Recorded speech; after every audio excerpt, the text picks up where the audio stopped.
Bem, como dissemos, enfim, chegamos à monarquia, né? Israel pediu e o Senhor vai atendê-los, né? Só para lembrar, alguns fatores eles implicaram diretamente para esse pedido da monarquia. É lógico que esse pedido da monarquia não é uma coisa que surge de uma hora para outra. Quando nós vemos lá em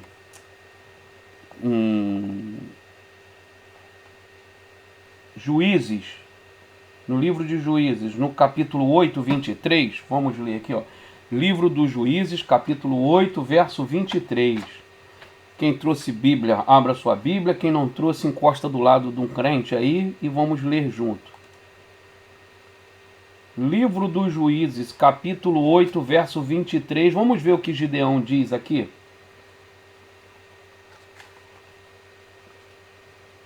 Ó. Ó. Vamos ler a partir do verso 22. Diz assim: Então os homens de Israel disseram a Gideão: Domine sobre nós, tanto você como seu filho e o filho do seu filho, porque você nos livrou do poder dos midianitas. Porém, lhes disse Gideão: Não dominarei sobre vocês, nem tampouco meu filho dominará sobre vocês. O Senhor Deus dominará sobre vocês. Então, já havia um anseio até certo ponto do povo em ter um rei. Aquilo ali não é uma coisa que acontece só no tempo de Samuel. Vez por outra, o povo tinha aquele desejo de ter um rei. O segundo momento, um segundo motivo também que potencializa esse desejo do povo ter um rei, à semelhança dos outros povos, é a situação dos filhos de Samuel, que eram juízes junto com ele, sendo Samuel o juiz e os filhos seus auxiliares, mas que já em outras cidades, eles que já tomavam as decisões, eles que decidiam as coisas, mas o povo se sentia preocupado. Eles se apresentam preocupados com o fato de os filhos de Samuel serem quem eram, e não queriam de maneira alguma que estes dominassem sobre eles. Vamos ver aqui o texto bíblico que fala sobre isso? Então, vamos ler aqui. Está no primeiro livro de Samuel, capítulo 8. Ó, verso 1. Quando Samuel ficou velho, constituiu os seus filhos por juízes sobre Israel. O primogênito se chamava Joel e o segundo se chamava Abias. Eles foram juízes em Berseba. Porém, os filhos de Samuel não andaram pelos caminhos deles. Ao contrário, inclinaram-se à avareza, aceitavam suborno e perverteram o direito.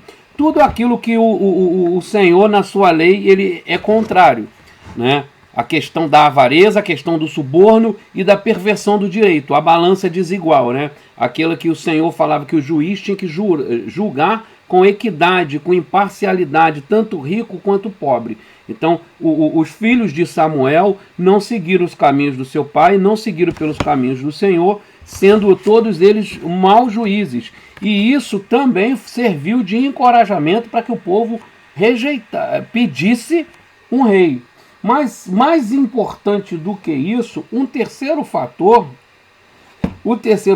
que está aqui na página 84 do livro que nós estamos usando como base para as nossas aulas, um terceiro fator é preponderante.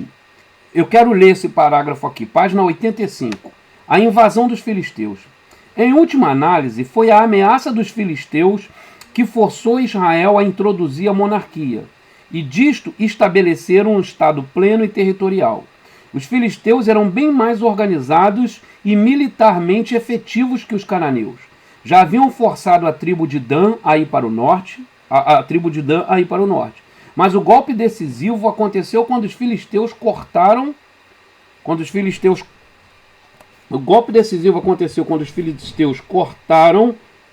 Israel pela metade, capturaram a arca, mataram os sacerdotes da arca e extirparam Siló com o seu santuário. Era uma derrota total, a mais profunda humilhação militar e espiritual. O povo de Deus foi esmagado e ficou em desespero. Procurou união sobre um rei que deveria ser apontado por uma duração. O carisma falhou e o povo angustiado se voltou para a monarquia. Até este ponto, Israel era uma comunidade tribal. Todo o seu sistema, toda a sua organização, ela estava em torno da religião, em torno dos preceitos religiosos. Era uma tribo teocrática, na verdade. Não era um povo teocrático, não era uma nação organizada. E quando eles se confrontam com nações organizadas, você tinha nações organizadas como o Egito, como a Babilônia, e como eles se deparam agora com os filisteus, que tinham tecnologia avançada para produzir armas, escudos e coisas de metal. Era um sistema de governo organizado, bem meticulosamente elaborado, e Israel era meio que um bando, né, que tudo era muito intuitivo, e quando eles davam ouvido à voz do Senhor, conduzido pelo Senhor. Então, 3 fatores muito importantes. A velhice, né, de Samuel e, por consequência, o risco, digamos assim, de serem governados por seus filhos, experiência que eles já tinham em alguma medida, pois os filhos de Samuel eram maus juízes sob Berseba, e pervertendo o direito, sendo avarentos, em busca de riquezas e coisas do tipo. Então eles tinham esse problema. O segundo problema era a questão de, como posso dizer, o segundo problema era o fato de que Israel se deparou com uma nação que desestruturou totalmente ele. Desestruturou totalmente. Né? Atacou no seu centro gravitacional. Porque Israel gravitava sobre o culto, sobre a sua tradição e seu sistema religioso. Quando eles, atacados que foram pelos filisteus, perderam até a arca, ficaram desbaratinados. Ficaram desnorteados. Então pensaram, precisamos nos organizar para então pensarmos em nos fortalecer e nos estabelecer como nação nessas terras. Então nós temos aqui uma tabelinha aqui com os reis de Judá e de Israel, né? Lembrando, a gente não vai tratar muito disso, vamos passar muito rapidamente, mas lembrando que a monarquia é estabelecida com Saul por 40 anos, depois ele é sucedido por Davi, depois por Salomão. E após Salomão nós temos a divisão do reino, que o reino é dividido em reino do norte e reino do sul, onde o reino do norte é Israel, o reino do sul é Judá. No reino do sul nós temos somente uma tribo que reina, uma dinastia que é sempre a casa de Davi, todo o tempo a casa de Davi reinou sobre Israel.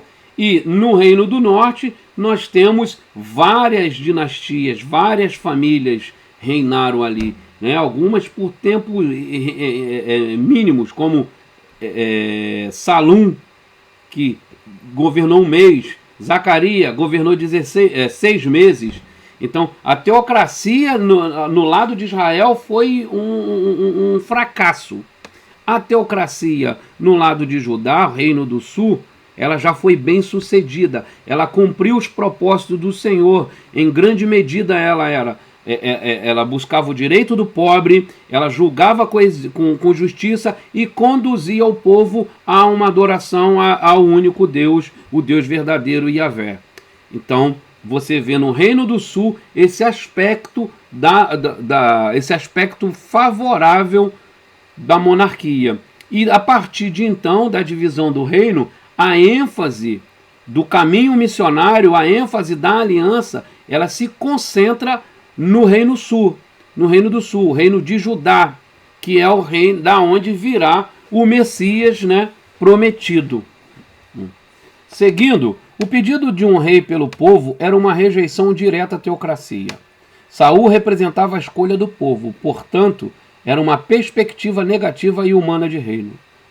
O povo não quis ouvir Samuel. Seremos como todas as outras nações. Então o Senhor disse a Samuel: dá ouvido à voz do povo e constitui-lhes reis. Interessante que quando o povo pede o rei, no primeiro momento Samuel se levanta, como eu já disse aqui no vídeo anterior, e contesta a escolha do povo como se ele estivesse sendo desprestigiado. E o Senhor o adverte dizendo que não, que o povo estava recusando estar sob o governo de Deus, que Samuel tão somente era o seu representante. Então o Senhor dá um rei a Israel. Gera algumas dificuldades de interpretação, algumas dificuldades de compreensão, porque o Senhor escolhe Saul, né, de forma espetacular. Quando a gente lê a história lá de como se deu a escolha de Saul, que começa Saul saindo para ir procurar as jumentas do seu pai, vai parar diante de Samuel.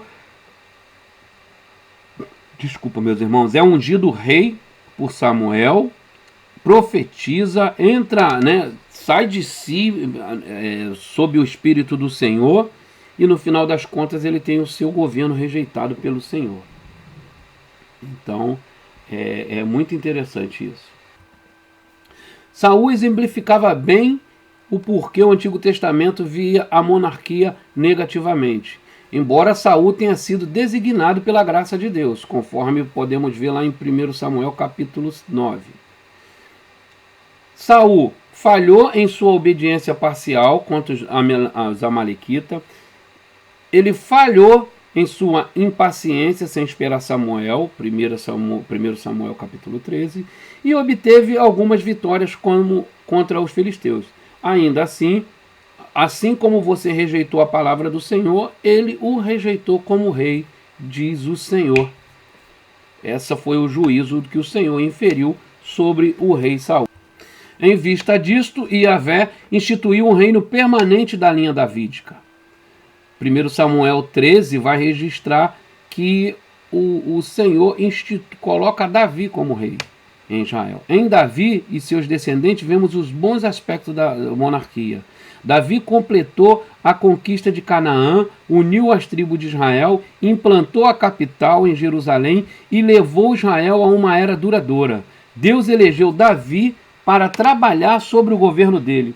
É interessante que, apesar de termos o reinado de Saul, somente com Davi nós temos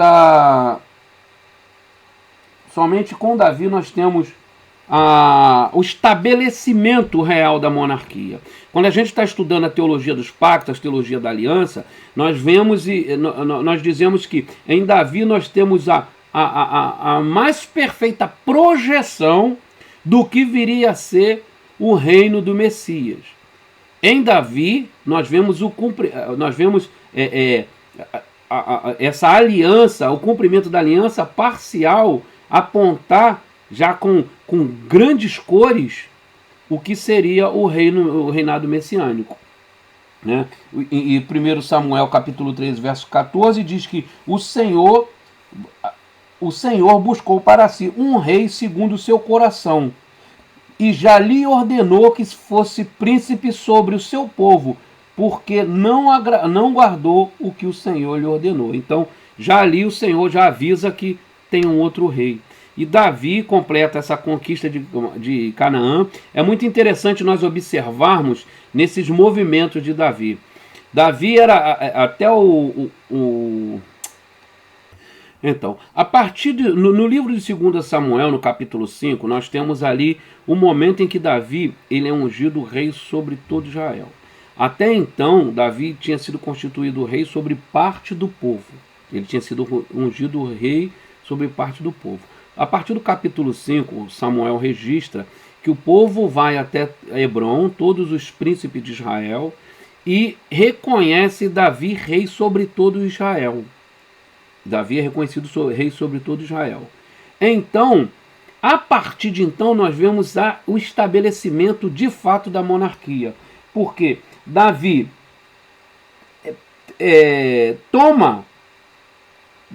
Davi toma a Jerusalém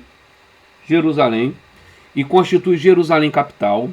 Davi recupera a arca e leva para Jerusalém. Davi faz dois movimentos. Havia, até então, ainda que incipiente, já havia uma diferença entre o Reino do Norte e o Reino do Sul, que ainda não era Reino Norte e Reino do Sul. Eram as tribos mais ao norte e as tribos mais ao sul. E tanto que isso fica evidente quando é confirmada a divisão do reino, né? Que os que seguem Jeroboão dizem que eles saem como se não fosse grande coisa, né? Eles saem para o lado do norte e deixando Judá para lá, porque a ideia de Judá como uma família escolhida, né? A família monárquica, a família do rei. A Judá era a tribo que ficava na capital, então já havia digamos assim, um ranço de inimizade, não era uma harmonia que tinha. Então quando Davi é ungido rei sobre todo Israel, ele faz dois movimentos que naquele primeiro momento são fundamentais para o estabelecimento da monarquia. Davi conquista Jerusalém e estabelece ali a cidade de Davi e capital do reino, e move a Arca da Aliança para lá. Então ali fica a capital do reino e o centro do culto. E ato contínuo é construído a tenda de Davi ou o tabernáculo de Davi. E Davi novamente estabelece, organiza o sacerdócio levítico, estabelece os levitas para o serviço no templo, ordena o culto, aí começa a surgir novamente os salmos, os cantos. Davi organiza tudo e centraliza na agora capital Jerusalém. E com isso ele apazigua, porque ele não tornou capital nenhuma cidade ao norte, nenhuma ao sul. Ele conquistou Jerusalém dos jebuseus e ali estabeleceu o reino. Trouxe a arca, então todos em algum momento têm que vir a Jerusalém para adorar, prestar os seus sacrifícios, cumprir com as obrigações da lei. Então você vê a monarquia sendo estabelecida. E a partir de então o Senhor, tem uma série de promessas que é dada a Davi, como o descanso dos seus inimigos e a descendência perpétua no trono. Então é totalmente diferente o reinado davídico. O reinado davídico é apontado como aquele que melhor tipifica aquele que virá a ser o reino messiânico, o reinado com Cristo, Então, Davi completou a conquista de Canaã, uniu as tribos, implantou a capital em Jerusalém e levou Israel a uma era dourada. Deus elegeu Davi para trabalhar sobre o governo dele.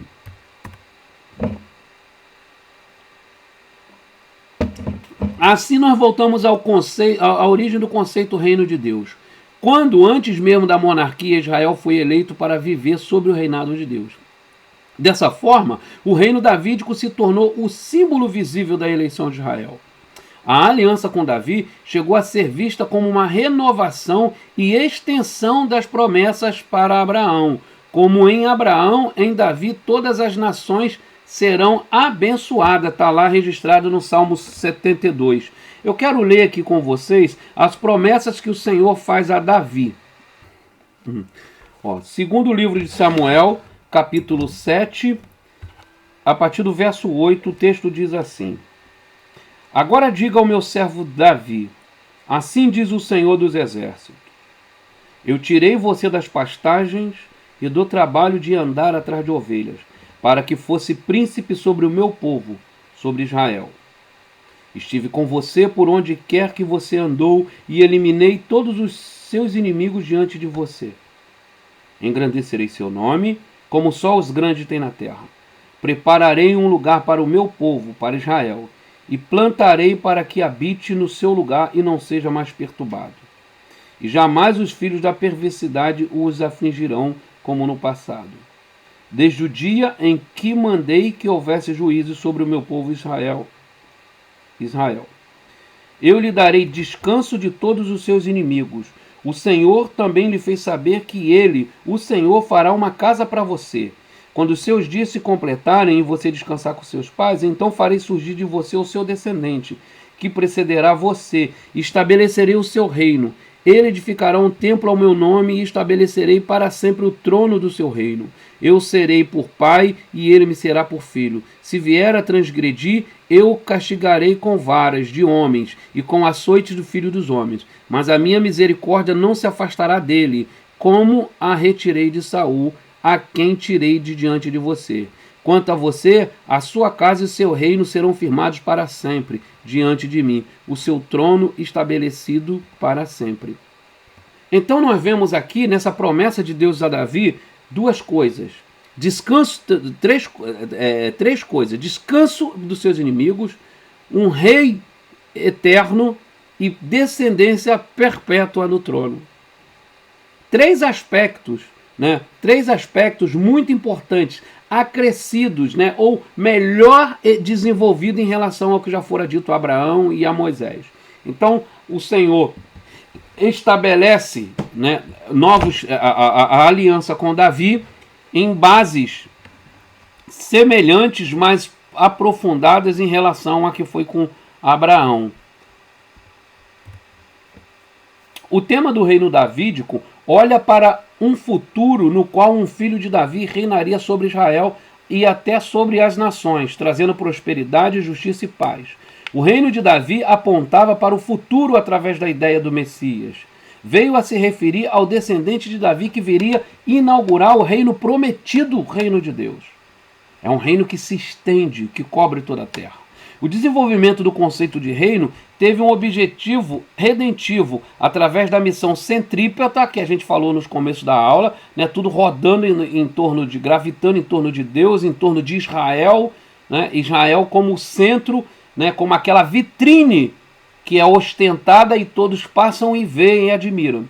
Davi estabeleceu Jerusalém como centro de Israel e trouxe a Arca da Aliança para a cidade. Nós já falamos disso e as consequências disso. Portanto, observamos que o reino jamais se limitava à esfera simplesmente política e administrativa. Era intimamente ligado ao culto a Yahvé. É significante que o templo, ao invés do palácio, era visto como o centro do reinado universal de Yahvé. Né? Apesar de do palácio do rei, né? o Davi, quando decide fazer uma casa para o Senhor, ele fala: eu moro em palácios e como o Senhor mora em cabanas. Mas o culto ele fica associado ao templo e não ao palácio. Depois de 7 anos de construção, esse lugar seria o lugar que simbolizaria a presença do Deus vivo no meio do seu povo. O templo seria o batimento cardíaco da fé singular de Israel. A oração de dedicação do templo revela a missão de Israel. Aqui uma ilustração, uma foto do templo, né, sob a legenda de Salomão promoveu ainda mais a ligação religiosa do reino quando construiu o grandioso templo de Jerusalém. Em Davi e Salomão, 3 elementos da promessa feita a Abraão haviam se cumprido. Seriam uma grande nação, seriam abençoados grandemente, teriam segurança na terra. Mas na oração de Salomão, observamos um 4º elemento que precisava ser incluído. Todos os povos da terra conheçam teu nome. Não é a fala do John Piper no livro Alegrem-se os povos, até que todos os adorem, o lema do Perspectiva Brasil? Então vamos ler aqui, primeiro livro dos reis de Israel, capítulo 8, verso 41. Verso 41. Quanto ao estrangeiro que não pertence ao teu povo Israel, e que veio de uma terra distante por causa do teu nome, pois ouvirão acerca do teu grande nome, da tua mão poderosa e do teu braço forte. Quando ele vier e orar voltado para este templo, ouve dos céus, lugar da tua habitação, e atende o pedido do estrangeiro, a fim de que todos os povos da terra conheçam o teu nome e te temam, como fez Israel, teu povo, e saibam que este templo que construís traz o teu nome. Vamos ler um pouquinho atrás, voltando aqui no início do capítulo 8, no verso 23 diz o seguinte, Salomão orando: ó Senhor, Deus de Israel, não há Deus como tu, em cima dos céus, nem embaixo da terra. Tu guardas a aliança e a misericórdia aos teus servos, que de todo o coração andam diante de ti. Cumpriste para com teu servo Davi, meu pai, o que lhe prometeste. Pessoalmente o disseste e pelo teu poder o cumpriste, como se vê agora. Agora, pois, ó Senhor, Deus de Israel, cumpre outra promessa que fizeste a teu servo Davi, meu pai, que declaraste dizendo: nunca lhes faltará sucessor diante de mim, que se assente no trono de Israel, contanto que seus filhos guardem o seu caminho para andarem diante de mim, como você andou. Agora também, ó Deus de Israel, que se cumpra a palavra que disseste a teu servo Davi, meu pai. Mas será que de fato Deus poderia habitar na terra? Eis que os céus e até os céus dos céus não podem te conter, muito menos este templo que eu edifiquei. Atenta, pois, para a oração do teu servo, para a súplica, ó Senhor, meu Deus, ouvindo o clamor e a oração que faz hoje o teu servo diante de ti. Que teus olhos estejam abertos dia e noite sobre este templo, sobre este lugar do qual disseste, o meu nome estará ali, para ouvires a oração que teu servo fizer neste lugar. Ouve, pois, a súplica do teu servo e do teu povo de Israel quando orarem neste lugar. Ouve no céu, lugar da sua habitação, ouve e perdoa. Agora fica melhor entender. Também o estrangeiro, que não for do teu povo de Israel, porém vier de uma terra distante por amor ao teu nome, porque ouvirão do teu grande nome, da tua mão poderosa e do teu braço estendido, e orar voltado para este templo, ouve tu nos céus, lugar da tua habitação, e faz tudo o que o estrangeiro te pedir, a fim de que todos os povos da terra conheçam o teu nome, para te temerem como teu povo Israel, e para saberem que este templo que eu edifiquei é chamado pelo teu nome. Então fica claro que na intercessão, coisas muito importantes nesse capítulo 8, que é bom que os irmãos leiam todo. Primeiro, Salomão tem a nítida compreensão de que Deus não pode ser... Deus não se detém em templos feitos por mãos do homem. Deus não está contido em nenhum espaço delimitado para tal. Então, ele consagra ao Senhor o templo, né? Então, é um templo erguido em nome do Senhor, mas não para o Senhor, porque ele é muito claro na sua oração, dizendo, sabendo que não pode conter. Segunda coisa, Salomão ora ao Senhor, pedindo ao Senhor que aceite a oração que é feita naquele lugar. Primeiro ele fala que aceite a oração do seu povo, Israel, e depois, a partir do verso 41, ele pede ao Senhor que também esteja com teu ouvido inclinado a favor do estrangeiro que se voltar para ele em adoração, buscando-o em oração. Porque ele é Deus de todas as nações. Louvado seja Deus. Algumas pressuposições do ponto de vista missiológico na oração de Salomão. Os povos de outras terras ouvirão sobre a reputação de Yahvé. No verso 42 ele diz, se eles virem a este lugar de uma terra distante por amor ao teu nome, porque ouvirão do teu grande nome, da tua mão poderosa e do teu braço estendido. Então, como Paulo disse, como crerão se não há quem pregue? Então, eles como ouvirão, ou melhor, Paulo diz, como ouvirão se não há quem pregue?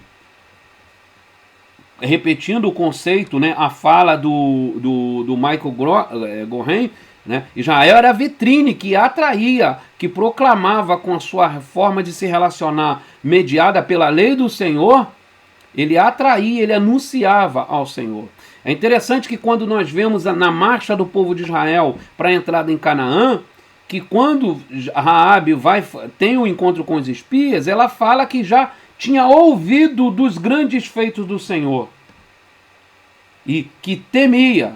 E ela teme ao Senhor porque ela já tinha ouvido a respeito da mão poderosa do Senhor e de tudo que o Senhor tinha feito em favor do seu povo. Então, aspectos dessa oração, os povos das outras terras ouvirão e sobre a reputação de Yahvé. Os povos de outra terra serão atraídos para vir adorar a Yahvé. O Deus de Israel pode ouvir orações desse estrangeiro. Muito bacana isso. Seguindo ainda no capítulo 8, a partir do verso 60, nós temos ainda a continuação da oração de Salomão, que diz: para que todos os povos da terra saibam que o Senhor é Deus e que não há outro, e seja o vosso coração inteiro para com o Senhor nosso Deus, para andardes nos seus estatutos e guardardes os teus mandamentos.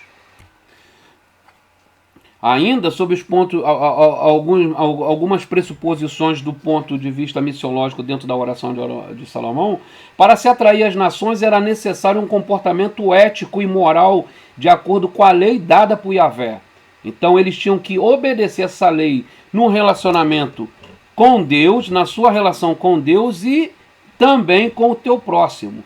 Este foi o elemento fundamental que o Senhor estabeleceu diante de Israel, para o povo de Israel, como uma marca, aquele selo que a gente fala da criação, né? O selo de muito bom.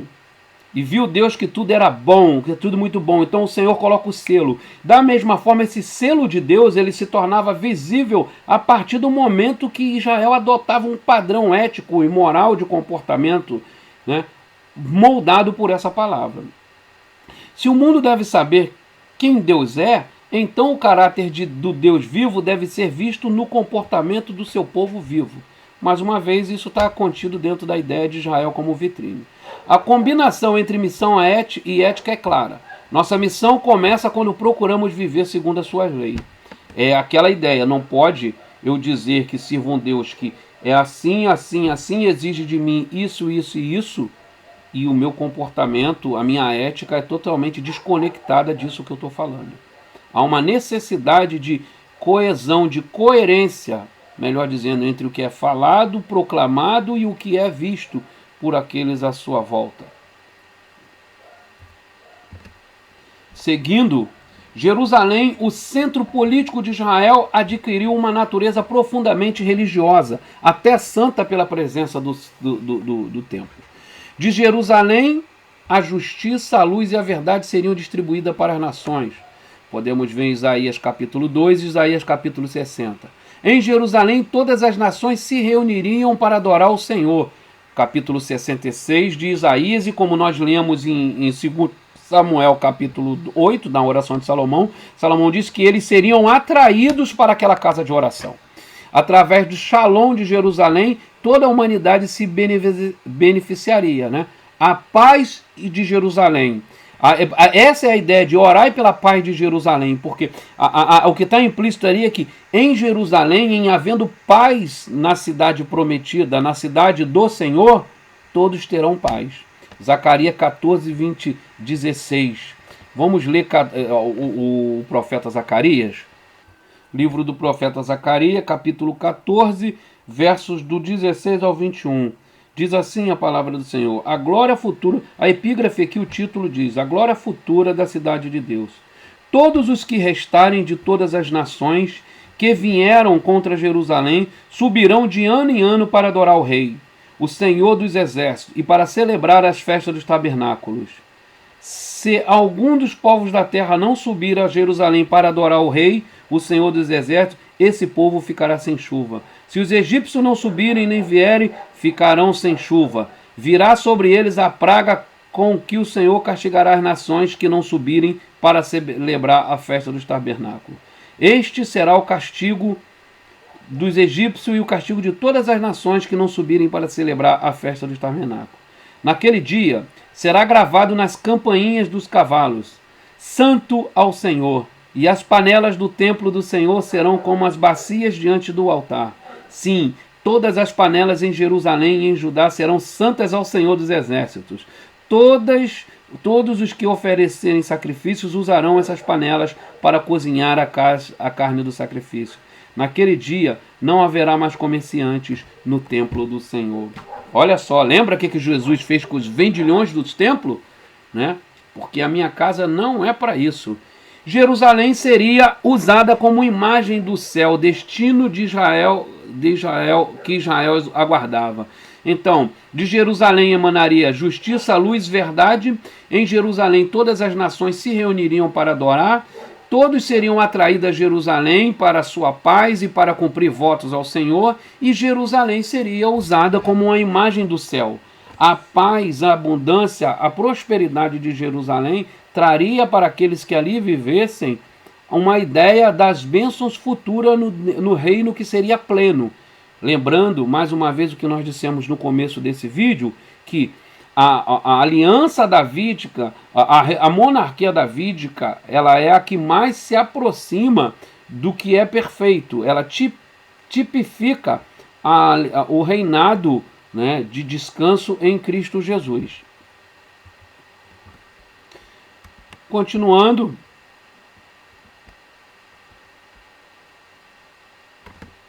Sabemos, infelizmente, que Salomão não combinou a missão com ética. Apesar de seus erros, observamos um bom exemplo da missão centrípeta de Israel, as nações sendo atraídas.